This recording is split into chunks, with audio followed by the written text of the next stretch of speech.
Un coup de baguette magique et comme Panoramix, on fait pousser des arbres de partout au milieu des industries et paf, on a à ce moment-là une meilleure qualité de l'air.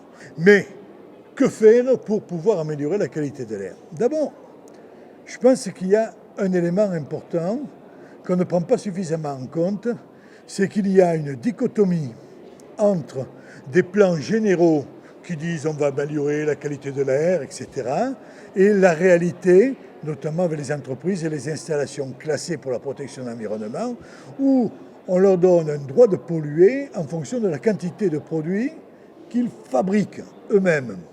Donc, on ne le prend pas en compte par rapport à l'état de l'air, mais par rapport à la possibilité de production.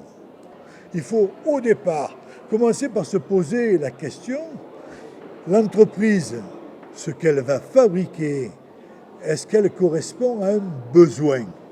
Premièrement, un besoin fondamental.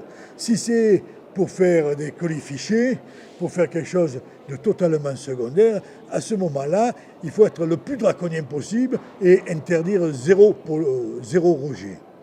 Imposer zéro rejet, pardon. Pas interdire, imposer zéro rejet. Si par contre, elle répond à des besoins fondamentaux, sachant que toute activité humaine pollue, on peut accepter. Je n'admets pas qu'on ait autorisé un incinérateur à Fos qui pratique des pollutions, qui rejettent de la dioxine, qui rejettent des métaux lourds, alors que nous avons une autre technologie, c'est-à-dire la récupération avec le recyclage et le compostage, qui produit les mêmes effets pour un prix moins élevé et qui coûte moins cher.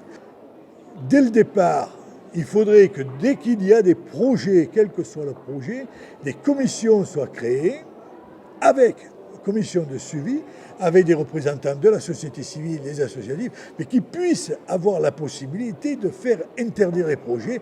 Et pour ça, le seul moyen pour faire interdire, véritablement, c'est d'avoir la possibilité de mettre en place des référendums d'initiative populaire, mais des référendums qui soient appliqués. Voilà, à mon sens, comment nous pourrons améliorer un petit peu la qualité de l'air. Je vous remercie de votre attention.